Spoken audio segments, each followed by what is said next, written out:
Bonjour Frédéric, on est chez Immanence, dans le quartier Montparnasse, pour cette exposition dédiée à Robert Filliou, dont le titre est Là où tout a commencé, cela commence à nouveau. Donc peux-tu nous parler de la jeunesse et le contenu de cette exposition? Bonjour à tous.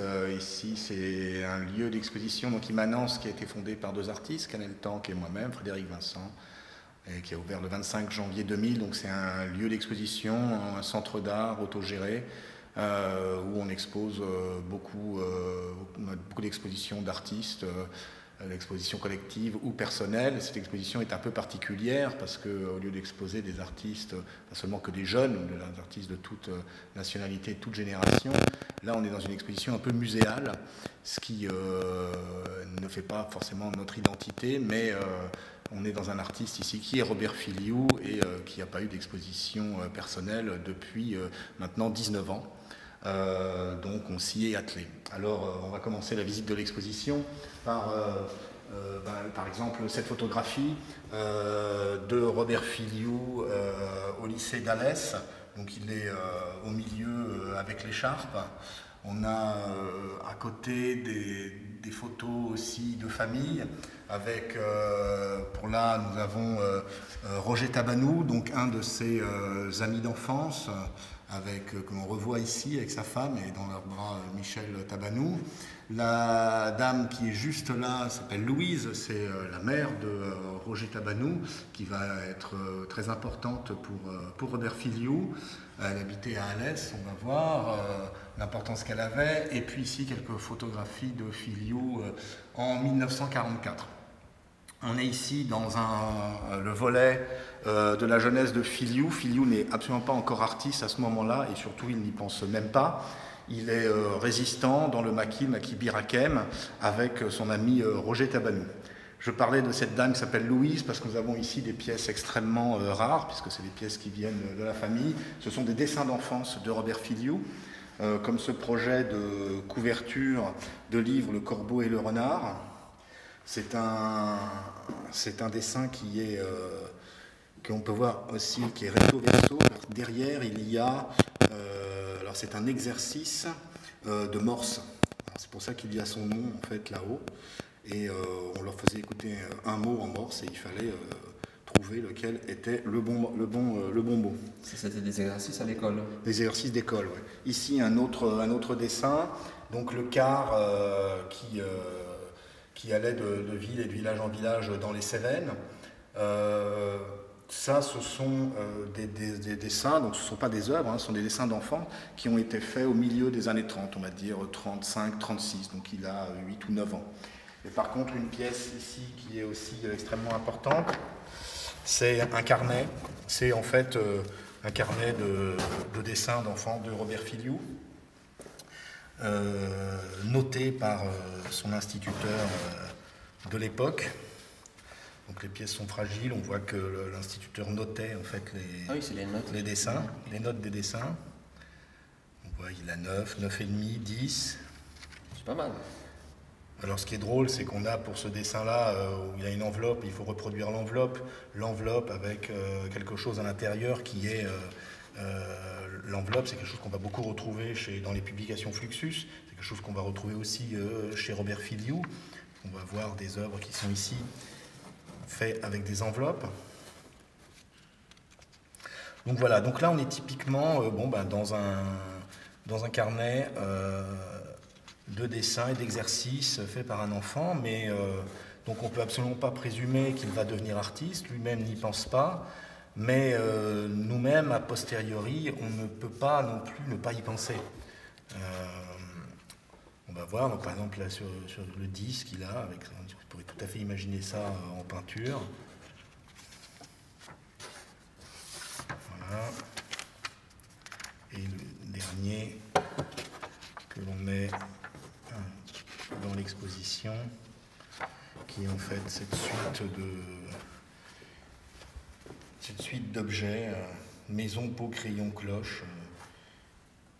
C'est comme un poème finalement. Tout à fait. Un rébut. Ou un rébut, voilà. Alors ces dessins d'enfants, il les a donnés à Louise en fait, en 1946, car après la guerre, Robert Filiou va partir aux États-Unis, en passant par Le Havre, où il va mettre 3-4 jours en bateau pour faire la traversée. Et il y a des objets auxquels il tient qu'il ne va pas emporter avec lui. Et parmi ces objets, ben, il y a ses dessins, en fait. Il y avait aussi des coupures de journaux, des magazines. Et quand cette fameuse Louise va mourir, donc son fils, Roger Tabanou, va récupérer la majorité de tous ces objets. Beaucoup auront souffert de l'humidité, en fait, auront moisi. Donc il reste très peu de choses en fait de cette période finalement de Robert Filiou. De cette période, nous disposons aussi de lettres, de 18 lettres que Robert Filiou a envoyées à Roger Tabanou. On peut aller par là-bas, on va aller voir quelques-unes de ces lettres. Donc par exemple, là ce sont 3 extraits de lettres de 1946, avec ici un exemplaire des Fleurs du Mal de Charles Baudelaire. Il s'agit de l'exemplaire de Robert Filiou. Dans une lettre en 1946, ils avaient un autre ami, Roger et Robert, qui s'appelait Bernard, et dans le post-scriptum d'une des lettres, alors les lettres de Filiou de cette époque sont très très crues. Il dit à ce comte Bernard qu'il pense à mon Baudelaire. Donc, dit qu'il avait prêté à Bernard son Baudelaire, il ajoute par les couilles du diable, il commence à me faire chier, il va tout de même pas m'obliger à aller le chercher à Lille. Dans la lettre suivante, il ajoute je joins à ma lettre un mot pour Bernard qui commence à m'emmerder, je tiens particulièrement à récupérer ce Baudelaire. Il y tenait beaucoup parce qu'il ajoute qu'il a d'autant plus de prix pour moi que c'est un cadeau de mon frère.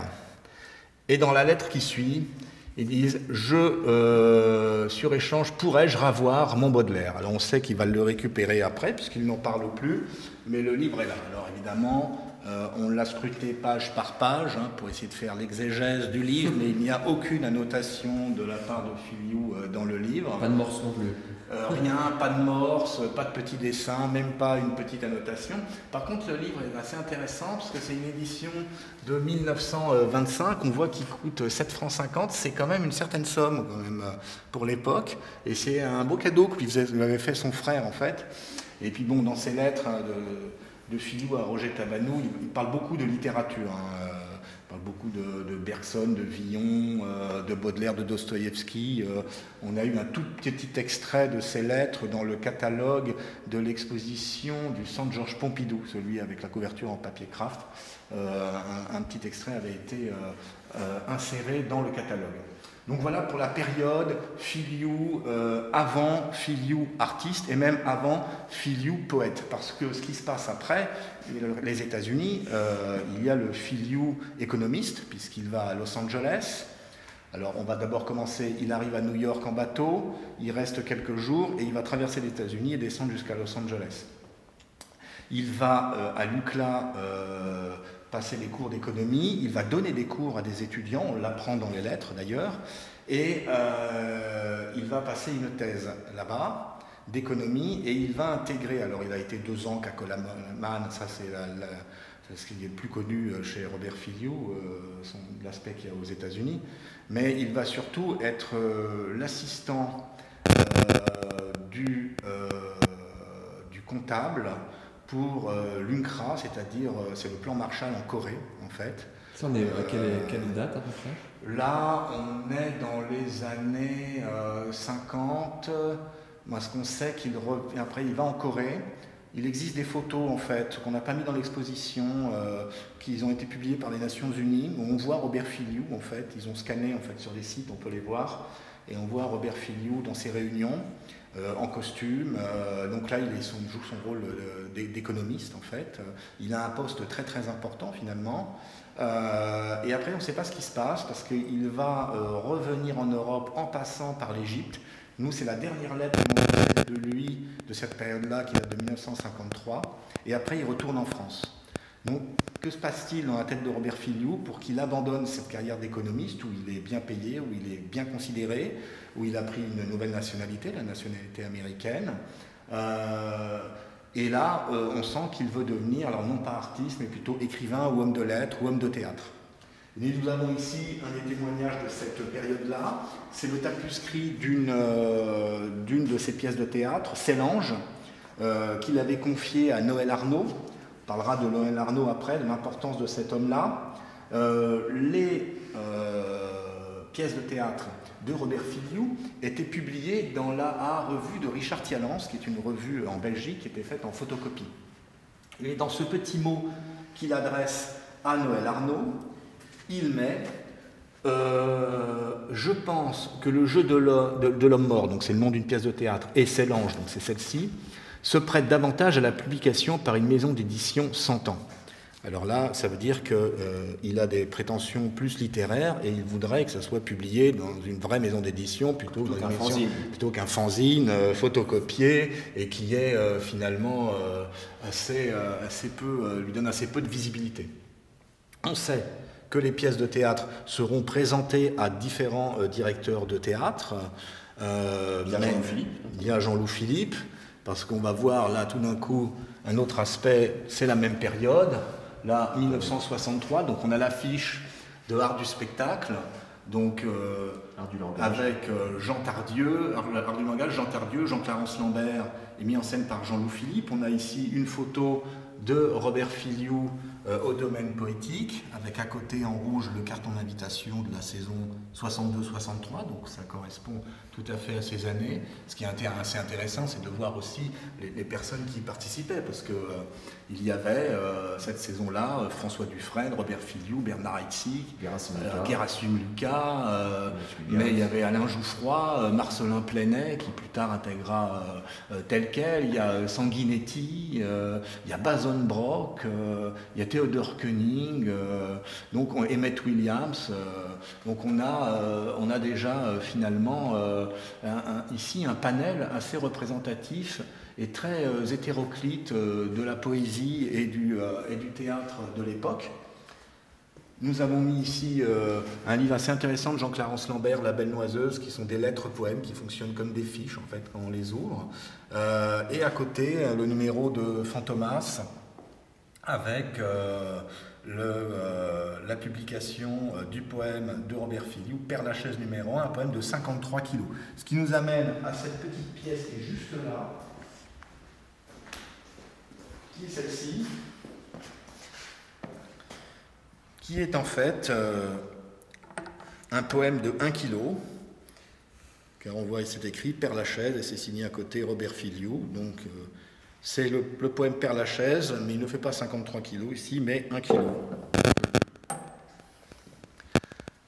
Alors, Robert Filiou, finalement, est quand même à cette époque-là toujours devant sa machine à écrire, nous savons par Marianne, Filiou, et il subit quand même d'échec en échec, quoi. Et il va rencontrer quelqu'un qui va devenir un de ses grands amis, qui est Daniel Spoeri, qui va quand même lui dire que ce qu'il est en train de faire là, s'il le faisait avec des objets, eh ben, on s'appelle artiste quand on fait ça. Et il va se mettre à faire ces poèmes qu'on envoie par correspondance. Donc il garde en fait finalement ce système très littéraire de la revue. Par abonnement, les personnes pouvaient s'abonner au poème et recevaient à chaque fois une petite plaque de bois avec différents objets qu'on accrochait avec des petits pitons. Voilà. Donc ce vocabulaire plastique, on va le retrouver plus tard évidemment chez Filiou, il va le conserver. Et ce qu'il va conserver aussi, c'est tout son aspect poétique et littéraire dans son travail, mais qu'il va développer. Voilà. Et que l'on va voir un peu partout dans toutes les pièces. Alors on peut retourner là-bas et on le voit ici. Alors on parlait tout à l'heure des enveloppes Fluxus. On a ici deux exemples d'enveloppes. Alors ce sont des enveloppes de vote. Et on remarque que les initiales de Robert Filiou sont ceux de République française. Donc il l'a vite remarqué et il nous le signale. Et on a ici un autre exemple d'une pièce qui date des années 60, début des années 60. Voilà. Alors, album de chiffres. Il s'agit en fait d'un catalogue de copies de lettres et d'initiales pour les broderies sur les mouchoirs et les draps. Et Robert Filiou est intervenu sur toutes les pages de ce catalogue. Alors, essentiellement à la craie et avec des collages. Pour la petite histoire, on s'aperçoit qu'il y avait un client de cette boutique qui s'appelle Vicente Huidobro, c'est quand même le grand poète Filien, donc avec ses initiales qui ont dû être brodées. Et ici, toutes les interventions de Filiou.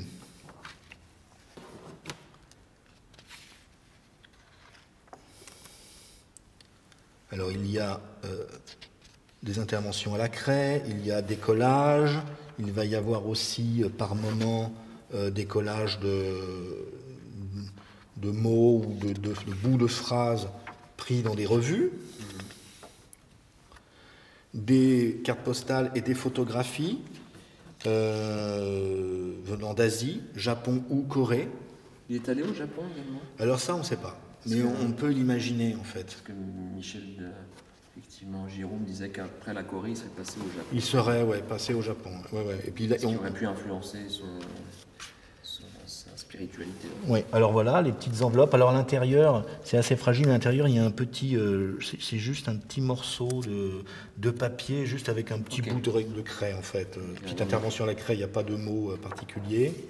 Mais par contre, on a des interventions comme ça, qui là font complètement idéogramme asiatique. Des photos, on peut supposer que c'est lui qui les a prises, ou est-ce qu'il les a trouvées?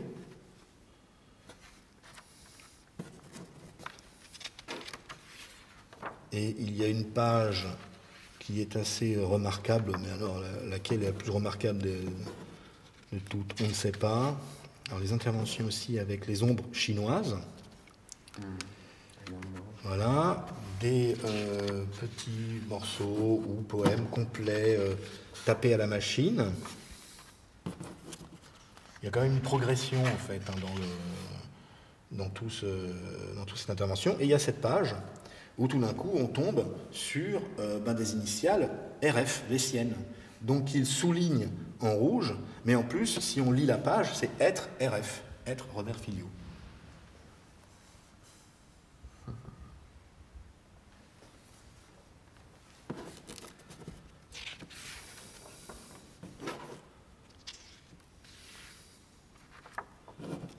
Alors, il va y avoir une marelle qui commence à partir non plus d'initiales, mais avec des prénoms.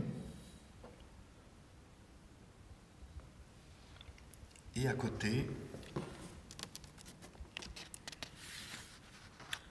Ça c'est un de ses poèmes, tu crois? Un poème, oui. Tu veux bien le lire?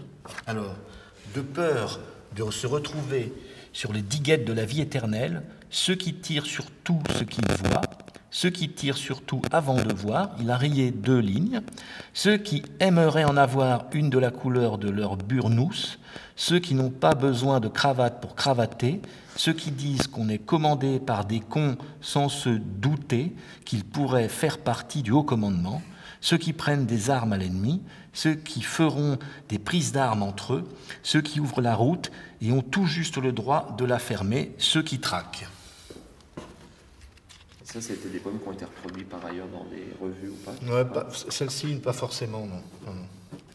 Donc la fin de la marelle.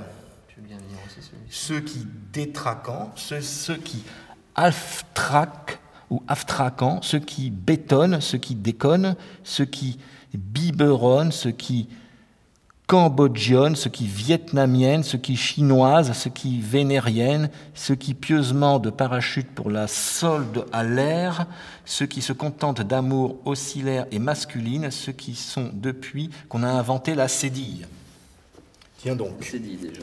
La cédille apparaît déjà.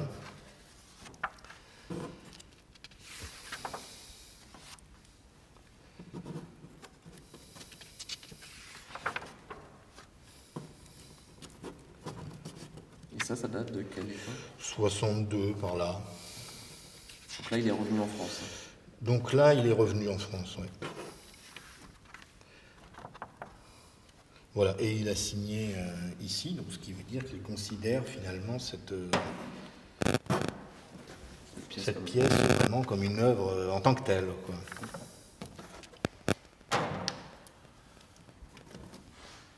Voilà, alors parmi les pièces aussi très emblématique de Robert Filiou, il y a cette patère qui est là-haut. Il y a ces boîtes qui sont très très représentatives de son travail. On retrouve d'ailleurs les petites enveloppes et même presque même le même modèle que dans l'album de chiffres.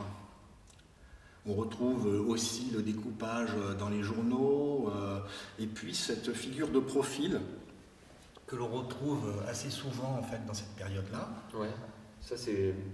On sait c'est pourquoi cette figure qu'on retrouve effectivement... Non, mais par contre elle va revenir aussi en dessin, aussi beaucoup. Et même dans d'autres pièces qu'on va voir plus tard. En 1964, il accepte en fait 2 commandes, celle de traduire en fait 2 polars dans la collection de la série noire, celui de Wyatt Bell, Les Magnolias sont rouges, et À 4 pattes dans les Carpates de Edward Arons. Ce qui est assez amusant, c'est qu'on a dans l'exposition une intervention de Robert Filiou sur une couverture d'un autre polar, la position Fleuve Noir, Le bout du monde de Roger Vidard. Et il a fait un collage. Et un collage.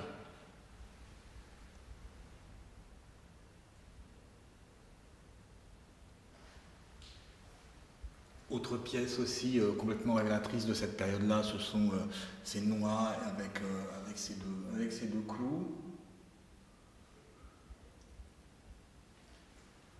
Quelles sont ses influences à ton avis? Moi, j'ai toujours pensé que l'influence de Filiou était littéraire, en fait, beaucoup plus que plastique. Lui-même le disait, hein, qu'il n'y connaissait rien.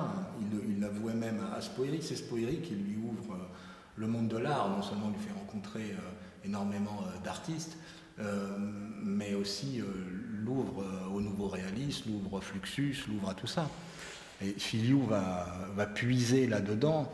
On l'a toujours d'ailleurs apparenté à Fluxus, mais c'est vraiment un électron libre en fait Filiou, quoi.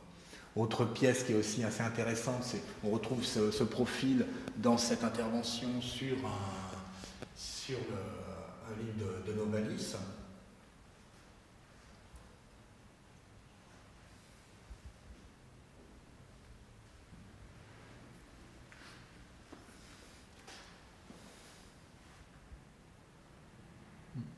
Alors, autre pièce intéressante, parce qu'on parle de Noël Arnaud, quelques-unes de ces pièces-là appartenaient à Noël Arnaud, comme celle-ci par exemple, ou comme d'autres qu'on a dans l'exposition. On les repère au fait à l'ex-libris que Noël Arnaud a collé aussi sur les pièces. Et on a là-bas des lettres de Noël Arnaud, que Noël Arnaud a envoyées à Robert Filiou. Alors on est en 1964, tout début de l'année, le 27 janvier, Noël Arnaud envoie une lettre à Robert Filiou en lui demandant de prendre un rendez-vous et de se retrouver dans un café, que c'est La Chope à la Contrescarpe. Il a en fait un projet à lui proposer. Filiou ne répond pas à la lettre. Donc Noël Arnaud demande à Filiou si il a des collectionneurs qui ont certaines de ses œuvres en Belgique. Parce qu'en fait, l'idée, c'est qu'il participerait à une exposition en Belgique. Bon. Mais Filiou ne répond pas. 3e lettre, donc là, l'année est en train de passer, parce que là, au début, on était le 27 janvier, là, on est le 13 septembre. Filiou ne répond toujours pas. Et là, Noël Arnaud explique finalement le projet. En fait, le projet, c'est de participer au musée communal de Verviers à une exposition où il sera montré sur un grand mur, parce que Noël Arnaud a convaincu le directeur de laisser un mur libre pour Filiou et Joachim Pfeffer pour montrer le poippodrome. Voilà. Mais Filiou ne répond toujours pas. La lettre de fin septembre de Noël Arnaud est complètement dépité, il ne sait plus quoi faire. Et le 21 novembre, c'est quasiment une missive. En fait, il ordonne à Robert Filiou, il lui donne rendez-vous au bas de chez Jacques Bins, qui habitait rue de Plaisance dans le 15e arrondissement à Paris. Et en fait, il donne rendez-vous à Robert Filiou, à Jacques Bins et à Joachim Pfeffer pour partir à l'exposition, pour monter l'expo, parce qu'il participe à l'expo. Il le dit à un moment donné dans les lettres, il dit « Ton nom est sur le carton d'invitation, il faut vraiment y aller ». Et donc, il a loué une 404, et il faut imaginer Noël Arnaud. Donc, Noël Arnaud, c'est un membre de l'Oulipo. Noël Arnaud, c'est là aussi un électron libre littéraire. Il a été proche des Dada, il a été surréaliste, il s'est fait virer par André Breton, il n'a pas été le premier, il n'a pas été le dernier.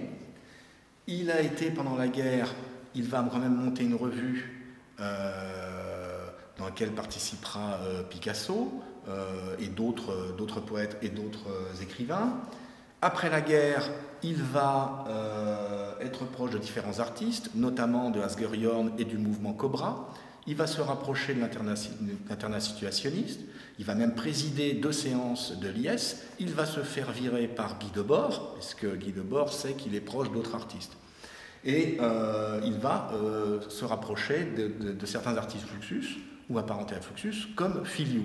Sauf que lui, Noël Arnaud, il est fidèle en amitié. Il va garder comme amis tous ces artistes de différents mouvements, de différents courants, peu importe. Ce qui compte, c'est l'amitié qu'il a avec ces personnes-là. Et il sera fidèle à Filiou jusqu'à la fin. Et là, il leur propose quand même à Pfeiffer et Filiou de participer à une expo en Belgique. Et cette exposition qui part en 404 avec Jacques Bins. Jacques Bins, c'est un ami de Raymond Queneau. Et Raymond Queneau l'avait fait travailler sur la bibliothèque de la Pléiade. Donc il faut imaginer 2 éminents membres de la littérature française, avec Robert Filiou et un architecte, partir de Paris jusqu'à Verviers, donc c'est en Belgique, mais à la frontière allemande, avec le Poipodrome sur le toit d'une 404, pour une exposition. Tu peux réexpliquer le Poipodrome? Ouais, le Poipodrome, c'est un peu compliqué, quoi, parce qu'en fait, il n'a jamais, jamais réellement été montré. Il y a différentes versions. C'est un espace, en fait, c'est un espace d'exposition qui est aussi un espace-temps. C'est comme ça qu'il a été présenté, souvent sous forme de prototype. Au milieu, il y avait un œuf, et il va y avoir aussi des extensions, comme par exemple la poipothèque, par exemple. Alors, Poipodrome, pourquoi Poipoi? Parce que c'est une référence aux Dogons qui finissaient leurs phrases à chaque fois par Poipoi. Dès qu'ils se saluent, ils se disent bonjour, comment va ta vache Poipoi, et toi comment va ta femme Poipoi, etc. etc. Je pense que c'est le mot en fait qui résonne, qui est assez intéressant justement pour un poète ou quelqu'un qui voulait faire du théâtre ou écrire des pièces de théâtre. Le mot Poipoi est assez extraordinaire en fait, quoi. Et si on le renverse, c'est qu'on fait la fondation Poipoi et puis une poipothèque, un poipodrome. C'est sans fin finalement. Et ce poipodrome, c'est un lieu aussi où les personnes qui le visitent activent à chaque fois le lieu. Donc ça, c'est typique de l'époque des années 60-70, hein, l'activation des pièces ou des espaces d'exposition par les visiteurs, l'interaction avec les œuvres, le jeu. C'est quelque chose qu'on retrouve d'ailleurs beaucoup chez Robert Filiou, et qu'on retrouve beaucoup chez l'artiste de cette époque-là. Ce qu'on retrouve beaucoup aussi chez Filiou, c'est quelque chose qu'on a perdu aujourd'hui, c'est l'interaction entre les différentes disciplines artistiques. C'est-à-dire le théâtre, la musique, alors on dirait le cinéma, à l'époque on pourrait dire la vidéo, les performances et la littérature. Voilà. Et lui, il fait un peu une synthèse encore de tout ça. Voilà. Donc on a par exemple ici trois choses qui sont intéressantes. Donc ce dessin, qui est consacré à Bins, donc c'est à Jacques Bins, le fameux Jacques Bins, et là on a le recto du dessin, au verso en fait on a le plan dessiné par Filiou, avec la croix qui indique l'endroit où il avait rendez-vous pour aller à cette fameuse exposition à Verviers. Autre petite chose intéressante, c'est cette petite pièce qui est en fait un carton d'invitation. Donc c'est l'époque où Filiou habite en Allemagne. Il renoue contact avec Noël Arnaud et il lui écrit « Mon cher pote, je vais t'écrire longuement un de ces jours ». Donc il lui donne son adresse, je crèche à Düsseldorf, on lui donne une adresse, et il met « J'ai aimé la langue verte ». Meilleure amitié. Alors la langue verte, c'est un livre fait avec Asger Jorn. D'ailleurs, on voit il écrit la langue verte en vert, et en dessous, une situation de sépulture qu'il a donnée à Noël Arnaud. C'est-à-dire que Robert Filiou est allé au cimetière du Père-Lachaise et il a demandé l'emplacement de la tombe de Raymond Roussel. Et donc le gardien du musée, à l'époque, nous donnait en fait une situation de sépulture en mettant le nom, la date d'inhumation, et la localité en fait, la localisation en fait de la sépulture. Là on voit, c'est la division 89. Et Filiou a rajouté Poussière de soleil, un des titres des livres de Raymond Roussel, qu'il a dédicacé à l'ami Arnaud et qu'il a signé Robert Filiou. Donc on peut faire un bond en avant, parce qu'on va continuer avec la Fondation Poipoi. Là on est en 1978. La Fondation Poipoi, l'exposition Hommage au Dogon et au Rimbaud de Robert Filiou et Joachim Pfeiffer au Centre Georges Pompidou, sous l'impulsion et l'invitation de Pontus Sulten, ils vont être invités à organiser une exposition au Centre Georges Pompidou. avec l'argent de l'exposition, Filiou et Pfeiffer décident d'aller au Mali chez les Dogons. Alors évidemment, il ne va pas rester beaucoup d'argent pour l'exposition en tant que telle, puisque ça c'est le catalogue de l'exposition qui fait 8 pages. À l'intérieur, il y a le journal de bord finalement du Mali, et il y a quelques images de l'exposition au centre Georges Pompidou, et notamment la polypothèque avec les interventions du public, et pas que, parce qu'il y a aussi des invitations de concerts ou d'autres artistes. Nous avons ici une photo de Robert Filiou en couleur qui montre en fait le journal aux Maliens, là-bas près des falaises de Bandiagara, et puis sûrement aussi des photos, des images de ce que Filiou faisait à l'époque. Donc là on est en 1978, on voit que le hippodrome c'est quelque chose qui va continuer et cheminer dans la tête de Filiou. Autre pièce dont on peut parler, ou autre période de Filiou, c'est, on a parlé de la Cédille tout à l'heure, c'est avec son ami Georges Brecht, c'est l'ouverture en 1964 et sa fermeture en 68 d'un lieu d'exposition, une galerie qui s'appelle la Cédille qui sourit, à Villefranche-sur-Mer. On a ici 2 photographies, celle de l'intérieur de la Cédille qui sourit, Georges Brecht et Filiou en face de la Cédille, et puis une pièce qui était dans un catalogue d'une exposition d'un festival organisé par Ben avec la non-école de Villefranche.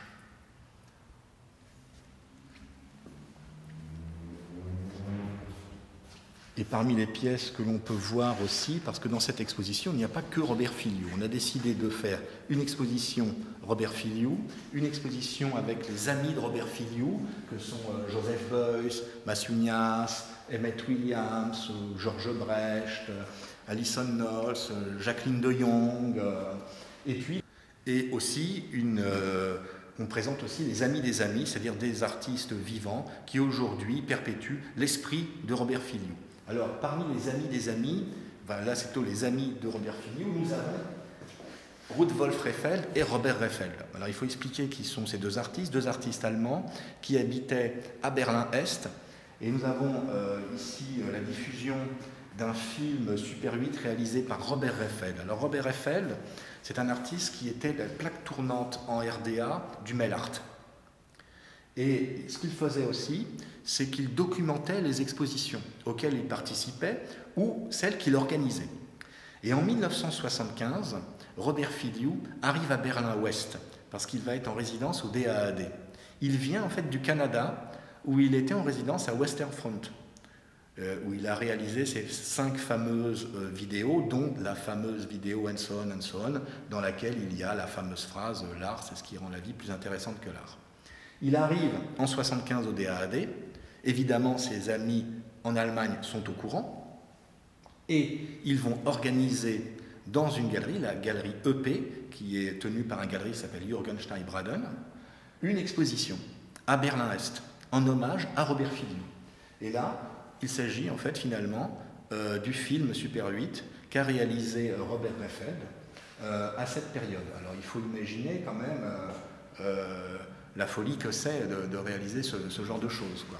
Alors Robert Rehfeld était marié à Ruth Wolf-Rehfeld, et Ruth, elle faisait des poèmes à la machine à écrire. Poésie concrète. Voilà, de la poésie concrète. Au début, elle ne voulait pas du tout en faire, elle nous avait expliqué que ce n'était pas du tout son truc, et puis elle avait commencé à faire ce genre de travail, et puis elle l'envoyait. Et Robert lui a expliqué que dans le mail art, à partir du moment où on envoie quelque chose, et surtout dès qu'on a une réponse, eh ben, on joue le jeu de la correspondance, on continue d'envoyer des courriers.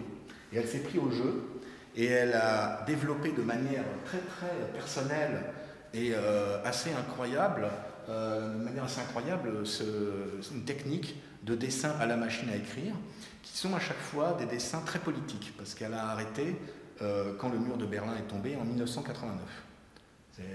Ruth a aujourd'hui 91 ans et elle est maintenant représentée par une galerie, toujours. Elle montre son travail, elle a même montré son travail à la Documenta 14, mais ce ne sont que des pièces antérieures à 1989. Alors parmi les amis de Robert Filiou. Il y a Georges Brecht, on nous présente par exemple cette petite pièce de Georges Brecht, un piano, au-dessus un multiple de Aniston Knowles, encore au-dessus un de Ben, et au-dessus un disque d'Emmett Williams. Il s'agit en fait des poèmes d'Emmett Williams qu'il a enregistrés. Autre personne très importante, Jacqueline de Jong, dont on parlait tout à l'heure. Jeanne Bertini, qui est là-haut, avec qui il va réaliser un numéro de Fantomas.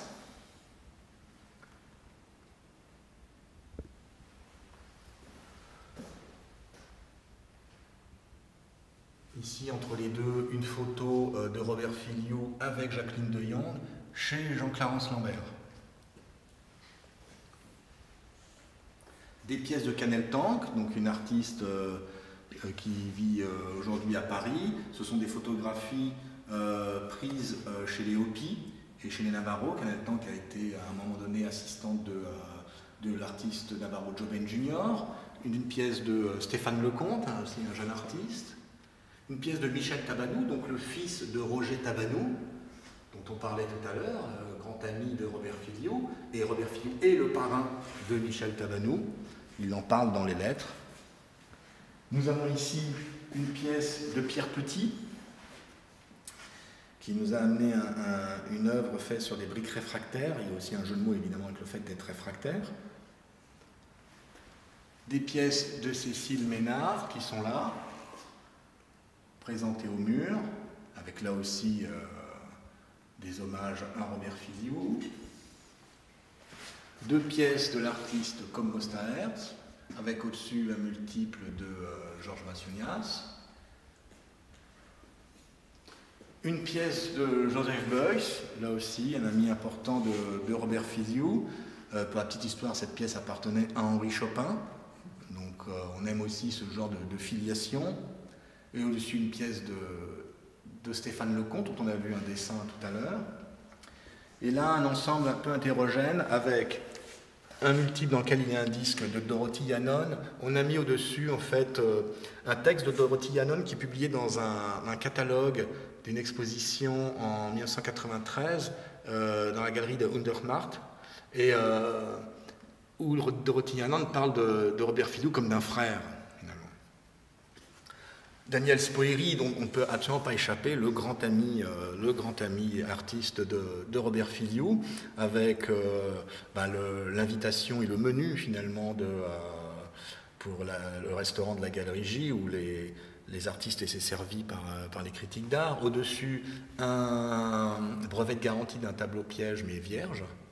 Et puis un exemplaire de la topographie anecdotique du hasard, qui est ce livre dans lequel était aussi intervenu Robert Filiou et d'autres artistes. Autre artiste, et alors là, avec aussi une destinée finalement assez semblable au départ, en tout cas avec Robert Filiou, c'est Marcel Brotars. Car on connaît le Marcel Brotars, poète, qui va mettre dans du plâtre les différents exemplaires de Pense-Bête pour en faire une œuvre, et avec une personne, donc un galeriste, qui va lui dire « mais en fait, dès que tu fais un objet, tu es artiste ». Et finalement, on a de manière similaire finalement des destinées parallèles. Celle de Filiou qui veut être homme de théâtre ou homme de littérature, et finalement, quelqu'un d'autre, c'est Spoerry, lui dit « mais non, si tu fais des objets, tu es artiste ». Et là, la même chose avec Brotars. Et on a ici une photographie assez incroyable de Brotars avec Robert Filiou, car on a, alors il s'agit d'un match de foot. On a Robert Filiou, Marcel Brotars qui est là, Adi Köpke et Thomas Schmidt, le plus jeune membre de Fluxus. Et c'est une photographie qui a été prise en 1969 par Maria Gillissen. Et c'est à l'occasion d'un match de football, donc c'est à Anvers, donc c'est une équipe d'Anvers, donc lequel représentait finalement ces différents artistes, contre l'équipe de Düsseldorf, qui était sponsorisée par Lidl. Déjà. Comme quoi. Voilà. Alors, parmi les autres pièces, on a Recherche sur l'origine. C'est cette pièce-là, Recherche sur l'origine, qui va être montrée par Robert Filiou dans l'exposition en 1975 à Berlin-Est. en fait. Et ce qui est assez amusant, c'est de voir comment elle est montrée, parce qu'en fait, elle est montrée avec des pinces à linge au mur. Donc quand on la déplie, ça fait 9 mètres de long. Et l'exposition était assez intéressante aussi pour ce genre de choses. Alors d'autres pièces, comme cette petite pièce, avec toujours cette même intervention de Filiou, cette figure de profil avec ce je n'entends, ce découpage. Et alors celle-ci, qu'on a laissée ouverte, normalement ça se ferme, donc une intervention de Filiou sur une photographie et un pétard dans une petite boîte avec écrit futilité. Donc on peut supposer que c'est le titre de la pièce. Et cette boîte, en fait, il s'agit d'un objet qui était utilisé par les photographes pour calculer le temps d'exposition du papier photographique. Okay. Voilà, donc ils mettaient le papier photosensible en dessous et ils ouvraient en fait à chaque fois les petits volets et calculaient comme ça le temps d'exposition. Autre pièce aussi, là un multiple de Filiou, la brique sans objet qui est éditée à 30 exemplaires, là c'est le 30e exemplaire. Et autre pièce aussi, qui est celle-ci. Alors là, c'est le passé économiste de Filiou qui réapparaît. Économie marxiste, dans cette boîte qui est, là aussi, il y a un jeu de mots pour Filiou, jeu multiple. Donc il a fait d'une boîte de jeux multiples une pièce unique, qu'il a signée au dos, c'est donc une œuvre en soi. Et il a découpé des différentes planches. Alors on a mis beaucoup de temps à comprendre ce que c'était, et en fait il s'agit du club des 200. Okay, les 200 grandes fortunes. C'est-à-dire les 200 grandes fortunes de France avec leurs ramifications dans international et dans toutes les entreprises finalement. Qu'il a découpé au format pour finalement entrer dans cette boîte. Autre pièce que l'on a là, qui appartenait à Noël Arnaud, c'est celle-ci, Bon Voyage, qui est signée là, en dessous. C'est une intervention qu'on peut le montrer. Non, ça c'est une intervention parce que c'est collé. Okay. En fait, le Bon Voyage est collé, il a repeint par-dessus, et il a écrit cher Arnaud, Bon Voyage, du Loustic. Et c'est signé RF. Bon, les fameux dés de la fameuse expo du Musée d'Art Moderne, voilà. Qui était en quoi, 84 ? Alors, l'original, oui, c'est 84. Refait en 2004. Et puis, on a 3 œuvres ici. Ces deux-là, de Robert Filiou, mais qui sont signées Job. Alors, on revoit les petits personnages de profil, et Job, Job c'est son nom sous la Résistance. C'est le petit timbre.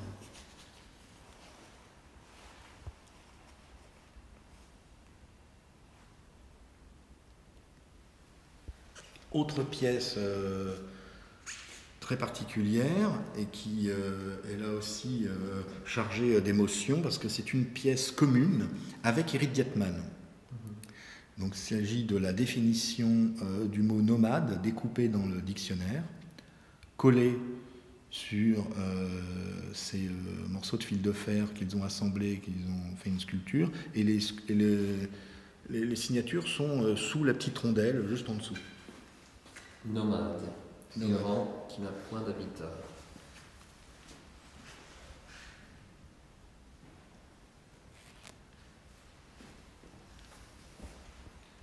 On voit le chapeau de la galerie légitime là-bas. Tu peux nous en toucher quelques mots ? Oui, dans cette exposition, nous avons invité différents artistes.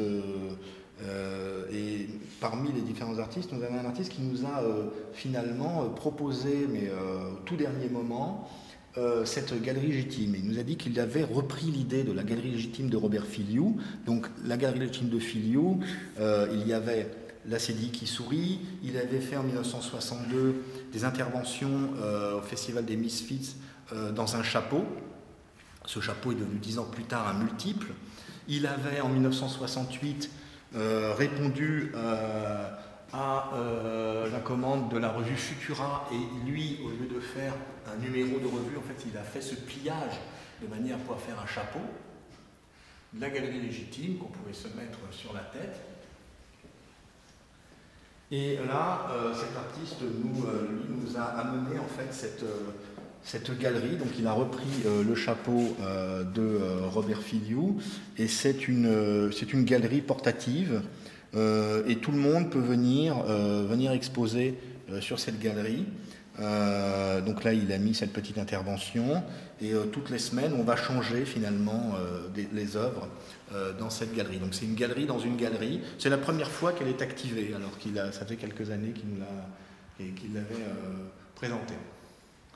D'autres pièces que l'on a mises là, présentées avec un hommage très appuyé dans l'accrochage au dispositif finalement des pièces de Robert Filiou.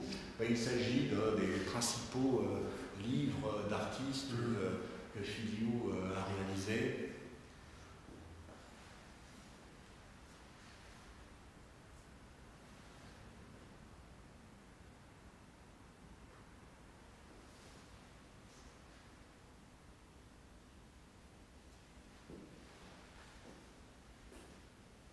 Finalement, il a beaucoup travaillé à l'étranger, aux États-Unis, en Allemagne, beaucoup, plus qu'en France. On peut dire qu'il a beaucoup travaillé surtout en Allemagne, en fait. Et beaucoup de visiteurs de l'exposition nous demandent pourquoi. Mais en fait, c'est parce qu'en Allemagne, il y avait l'argent. Parce qu'après la guerre, il y a les Américains qui sont là-bas. Et beaucoup d'artistes vont se retrouver là-bas, dans des lieux, parce qu'on peut louer pour 3 fois rien, des lieux pour y vivre et pour faire leur atelier. Les artistes s'y retrouvent. N'oublions pas quand même que l'acte de naissance de Fluxus se fait à Wiesbaden en 1962. Ça peut paraître bizarre. Pourquoi c'est pas à Londres, à Paris ou à New York? Nan June Paik arrive en Allemagne pour y rencontrer John Cage.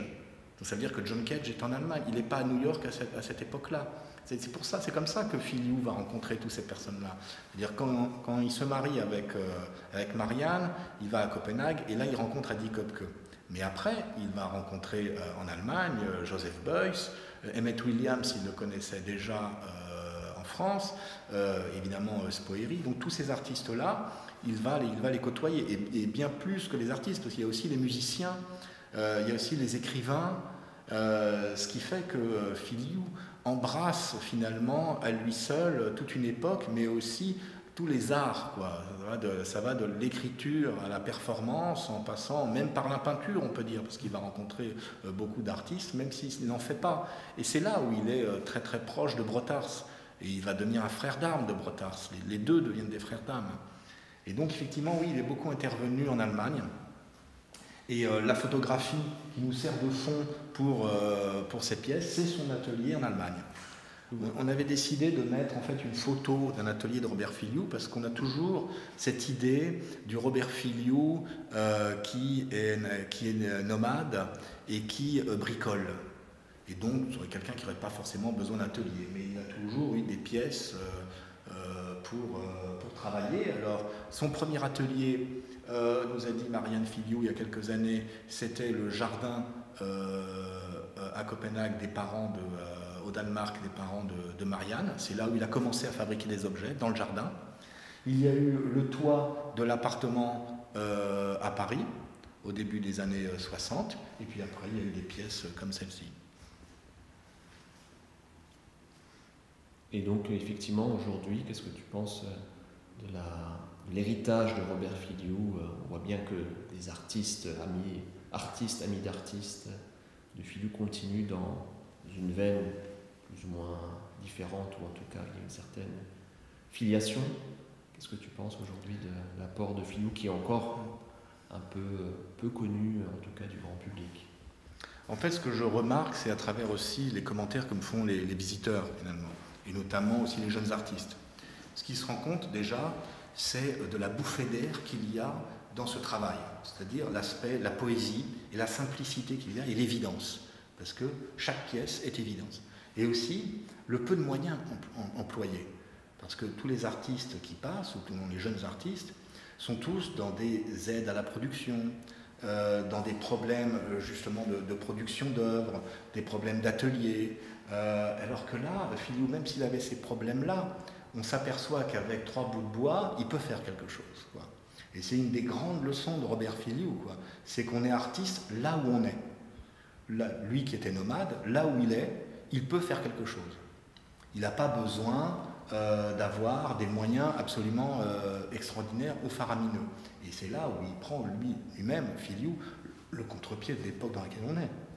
C'est-à-dire au lieu d'être complètement productiviste, hein, là c'est l'économiste quasiment Filiou qui réapparaît, il est dans une économie de moyens qui fait qu'il dépouille complètement ses œuvres. Et ça ressemble beaucoup à la fin de sa vie. Lui qui va s'intéresser au bouddhisme et qui va se dépouiller complètement, hein, puisqu'il va faire une retraite, enfin cette volonté de faire une retraite pendant 3 ans, 3 mois, 3 semaines, 3 jours, 3 heures, 3 minutes, 3 secondes. On sait qu'il fera un peu plus de 2 ans, puisqu'il sera rattrapé par le cancer qui le ronge. Mais finalement, Filiou, l'importance de Filiou réside dans cette particularité qu'il a, c'est d'être un artiste. Il nous rappelle, regardez, un artiste, c'est aussi ça. Et je pense que l'amitié sincère qu'il avait avec tous les autres artistes présents dans cette exposition, même ceux qui n'y sont pas, réside en fait dans cette honnêteté qu'il a et dans le rappel de ce que nous rappelle Filiou, c'est qu'on est artiste là où on est. Voilà. Merci Frédéric. Merci.